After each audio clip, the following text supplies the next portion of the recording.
In this next topic, we're going to discuss PKI, or Public Key Infrastructure, and 802.x certificate-based authentication.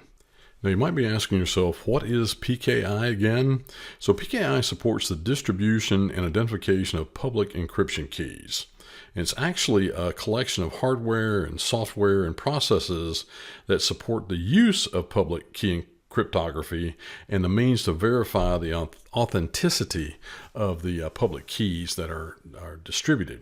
So PKI enables its users and computers to basically verify the identity of the parties they're communicating with. This first slide, you'll have some components that you should recognize. We have a router, we have a workgroup switch, we have an access point, we have a WLC or wireless LAN controller.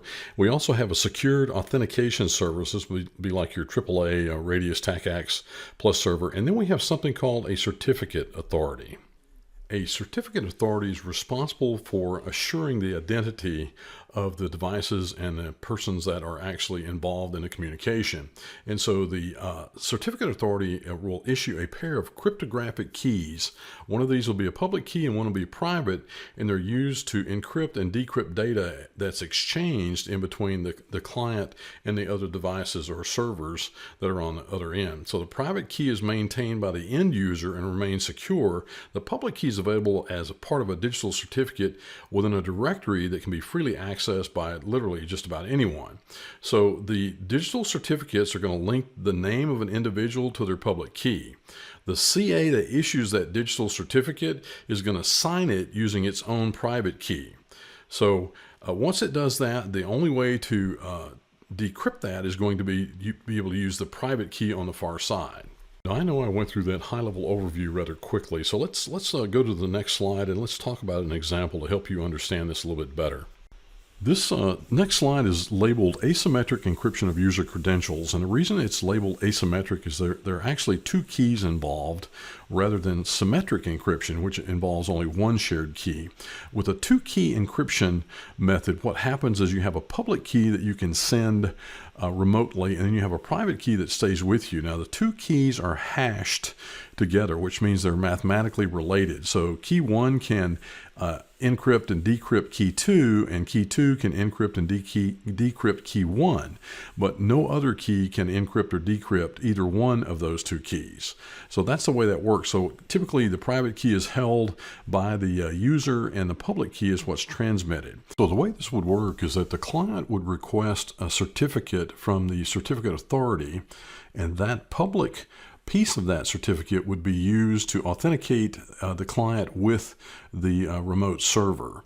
Now, the server would also request a certificate from the certificate authority, and that public key would then be used to authenticate its presence as a valid server with the remote client.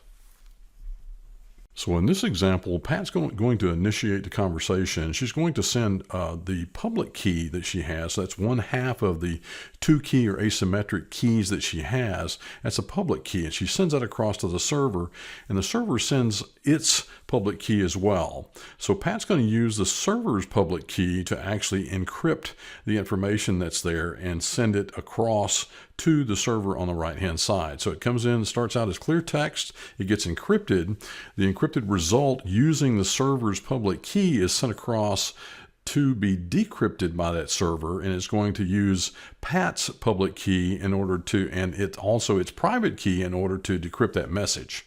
And so that's the way that works, both on Pat's side of the house as well as on the server side of the house. So in this next slide, we start off with both Pat and the authentication server sending each other their public keys.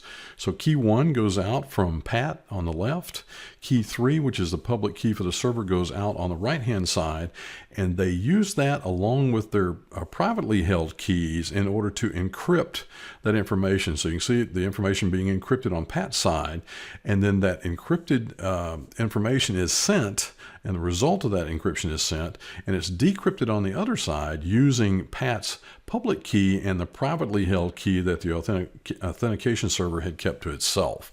And so that's what they're demonstrating here with this information flow. So in this scenario, Both sender and receiver each have a private key and a public key, and they're only exchanging their public key with each other. And because those two keys, the private key and public key, are mathematically bound together, they can only encrypt and decrypt each other. And so by holding on to the private key, then you maintain that security because that private key stays with that individual and is used to decrypt the messages that are coming to and from the source and to and from the destination. So you might ask yourself, well, when does the certificate authority get involved in this? It's like, well, if you want another level of security on top of this, then you use the CA. And this next slide shows our example. So the CA is a trusted authority in this solution. And what the CA is going to do is take the public keys that are out there and add its own hash or signature to that. And so it will have a private key it will maintain and a public key that it will distribute. And what will happen is the server on the far side will then, when it receives Pat's public key, it will actually use the certificate authority's hash and to try to decrypt the public key. And if it resolves that successfully based on the information that's been received from the certificate authority, then it knows that that public key is in fact Pat's key that's in there. So it's another level of security that you can add to the system by using a certificate authority. Now at this point you might be saying, well, all that sounds really cool, but how do I go about getting a CA certificate? And the bottom line is that you would request it. So the first step would be the two individuals at the bottom of the slide here would actually put in an electronic request for a certificate authority certificate that contains the public key. Once they receive that, they'd verify or validate that in fact that is the public key. They would use the cryptography to do that, and then they would also contact the CA admin and compare the certificate serial number that's there to ensure that what they had received is in fact valid. So the net of this exchange is that Mr. Red and Mr. Blue now are in receipt of the initial response for the certificate authority for a certificate containing the public key. So now they're going to send another request, and by the way, that information has been validated by the CA admin as well, but they're going to send another request and they're going to use the public key that they received to encrypt that, and that request is going to go up top for a certificate as well. Once that request is received, the CA admin is once again going to validate with Mr. Red and Mr. Blue that they did in fact submit the request for the certificate. CA administrator is then going to add his or her own touch to it and then digitally sign that as well. The end result is that after both technical and administrative validation and verification for the requests and the responses, both Mr. Red and Mr. Blue do finally get a certificate from the certificate authority that can be installed on the system. I went through that rather detailed review of certificate request and exchange of information in order to get to this. So now Pat can exchange information with the authentication server on the right-hand side without having to go back to the certificate authority. So what happens is that they both exchange the information, and because Pat has his certificate that's there, he also has the certificate authority certificate and a private key. They can decrypt that information coming from and to Pat and the server without having to go back to the certificate authority.